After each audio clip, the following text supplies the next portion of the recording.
ایک یہودی کا اور ایک منافق کا جھگڑا ہو گیا کسی معاملے میں، ماجرے میں، تو وہ حضور کے پاس مقدمہ لے کے آئے۔ حضور علیہ السلام نے سنا وہ یہودی حق پہ تھا، رسول کریم نے اس کے حق میں فیصلہ دے دیا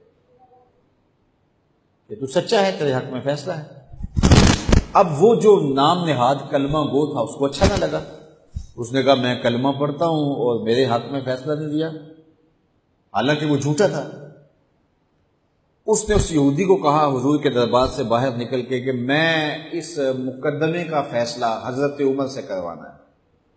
اس کے ذہن میں یہ تھا کہ حضرت عمر کفار کے بارے میں بڑے سخت ہیں، اور جب سنیں گے کہ میں مسلمان ہوں اور یہ یہودی ہے تو یہی کافی ہوگا ان کے لیے، اور وہ میرے حق میں فیصلہ دے دیں گے۔ وہ اس یہودی نے کہا ٹھیک ہے، مجھے مقبول ہے۔ تو جو سچا آدمی ہوتا اسے ٹینشن کوئی نہیں ہوتی، وہ کہتا ٹھیک ہے، اس عدالت میں چلے جاؤ۔ حضرت عمر کے پاس آ گئے۔ حضرت عمر رضی اللہ تعالیٰ عنہ کو اس نے ساری کہانی سنائی اس منافق نے کہ اس طرح ہوا، اس طرح ہوا، اس طرح ہوا۔ اب یہودی کو ہم تو بھی سنا، اس نے کہا میری ایک ہی بات ہے۔ کہا کیا؟ کہا اس مقدمے کا فیصلہ دربار رسالت سے میرے حق میں ہو چکا ہے۔ حضرت عمر حیرت زدہ ہو گئے اور اس نام نہاد کلمہ گو سے پوچھا یہ سچ کہہ رہا ہے؟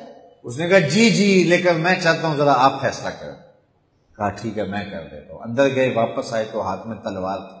اس منافق کی گردن کاٹتے ہوئے کہا ہاکذا عقدی لمن لم یرض بقضاء اللہ ورسولہ، جو اللہ اور اس کے رسول کا فیصلہ نہیں مانتا، عمر کی تلوار اس کا ایسے فیصلہ کرتا۔ شور مچ گیا کہ عمر نے ماوراء عدالت قتل کر دیا۔ آج اس تک کہا جاتا ہے کہ جی قانون کو ہاتھ میں لے لیا۔ تو عمر نے قتل کر دیا، باقاعدہ اس کے رشتہ دار، اعزاء و اقربا وہ حضور کی خدمت میں احتجاجی جلوس لے کر آئے کہ عمر نے ایک مومن کو قتل کر دیا۔ حضور نے فرمایا بلاؤ عمر کو، بات پوچھ لیتے ہیں کیا ہوا۔ حضرت عمر کو بلایا گیا۔ قبل اس سے کہ حضرت عمر پہنچتے جبریل پہلے پہنچ گئے اور یہ آیت نازل ہوئی فلا وربک لا یؤمنون حتی یحکموک فیما شجر بینہم۔ اللہ اکبر۔ اے محبوب مجھے تیرے رب کی قسم، اے محبوب مجھے تیرے رب کی قسم۔ اللہ اکبر۔ یہ نہیں کہا کہ مجھے زمین و آسمان کے رب کی قسم، مجھے عرش کے رب کی قسم، مجھے کعبے کے رب کی قسم، یہ بھی نہیں کہا مجھے میری قسم، کہا مجھے تیرا ہونے کی قسم۔ فلا وربک، مجھے تیرے رب کی قسم، لا یؤمنون حتی یحکموک فیما شجر بینہم، اتنی دیر تک کوئی مومن ہو ہی نہیں سکتا جب تک اپنے مقدموں میں تجھے حاکم نہ مانے، اپنے اختلافات میں، اپنے فیصلوں میں تجھے فیصل نہ مان لے۔ ثم لا یجدوا فی انفسہم حرجا مما قضیت، اور جو آپ محبوب فیصلہ کریں اس کے بارے میں دل میں کوئی میل بھی نہ رکھے۔ ویسلموا تسلیما، اور جو اس کے تسلیم کرنے کا حق ہے جب تک وہ ادا نہ کر دے، محبوب مجھے تیرے رب کی قسم اتنی دیر تک کوئی مومن ہی نہیں ہو سکتا۔